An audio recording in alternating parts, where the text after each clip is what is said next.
2 থেকে 3 মিনিটের একটি ছোট গল্প শুনে যাবেন, আশা করি ভালো লাগবে। একটি ছেলে খুবই সাদাসিধা ছিল। সে একটি দোকানে চাকরি করত। ছেলেটির বেতন ছিল মাত্র 5,000 টাকা। ছেলেটির দোকানের সামনে দিয়ে প্রতিদিন একটি মেয়ে স্কুলে যেত। মেয়েটি প্রতিদিন বোরকা পরে যেত, কিন্তু প্রায়ই মুখটা খোলা থাকতো। একদিন হঠাৎ করে ছেলেটির নজর পড়লো মেয়েটির দিকে। এভাবে বেশ কয়েকদিন যাবার পর মেয়েটি বুঝতে পারলো ছেলেটি তাকে লক্ষ্য করে। মেয়েটিও বাঁকা চোখে ছেলেটির দিকে তাকাতে শুরু করলো। ছেলেটি মেয়ের চলাফেরা দেখে মুগ্ধ হলো।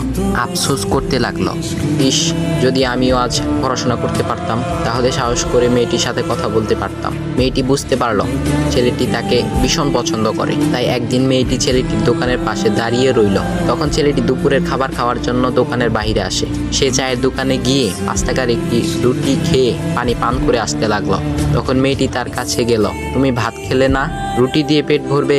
তখন ছেলেটি মেয়েটিকে দেখে অবাক হয়ে গেল। তখন ছেলেটি বলল, আমি ভাত খেলে আমার মা, বাবা আর ছোট বোনকে কি খাওয়াবো? মেয়েটি শিক্ষিত, তাই অল্পতেই বুঝে গেল।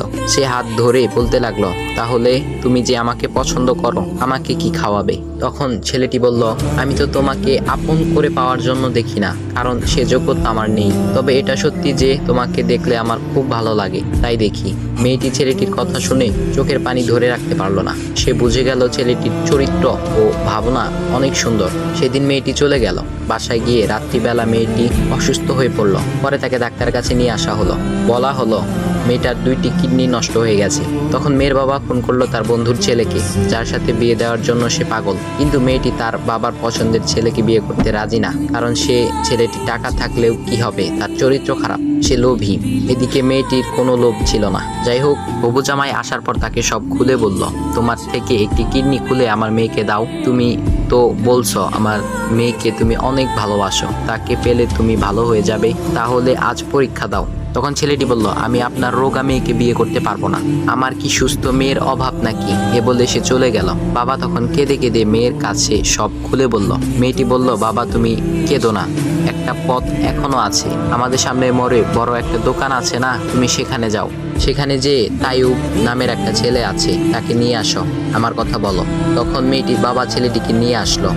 মেয়েটিকে দেখে ছেলেটির চোখ ভিজে পানি পড়তে লাগলো, কারণ মেয়ের বাবা তাকে সব খুলে বলেছে। তখন ছেলেটি মেয়েটিকে বলল, তুমি আমাকে একটা কিডনি দিবে? ছেলেটি বলল, কিডনি দেবার জন্যই আমি এসেছি। মেয়েটি তাকে বলল, তুমি কি চাও? ছেলেটি বলল, তুমি সুস্থ হয়ে আমার দোকানের সামনে দিয়ে যাবে, আর দূর থেকে আমি তাকিয়ে দেখব, এই অনুমতিটুকু চাই। এ কথা শুনে মেয়েটিও ও তার বাবা তাদের চোখের পানি ধরে রাখতে পারলো না। অবশেষে মেয়েটি বিছানা থেকে উঠে ছেলেটির 2 পা জড়িয়ে ধরে বলল, এ জীবনে তোমার থেকে আমাকে মৃত্যু ছাড়া আর কেউ আলাদা করতে পারবে না। তারপর মেয়েটি বলল, আমার কোনো কিডনি নষ্ট হয়নি, এসব ছিল আমার সাজানো নাটক, আমি যা ভেবেছিলাম তাই হয়েছে। তোমাকে দেখে বুঝেছিলাম তুমি আমার একমাত্র যোগ্য। এখন ভাই, তোমাদের এত সুন্দর একটা গল্প শোনালাম, কিপটামি না করে ভিডিওতে লাইক দাও আর একটা কমেন্ট করো।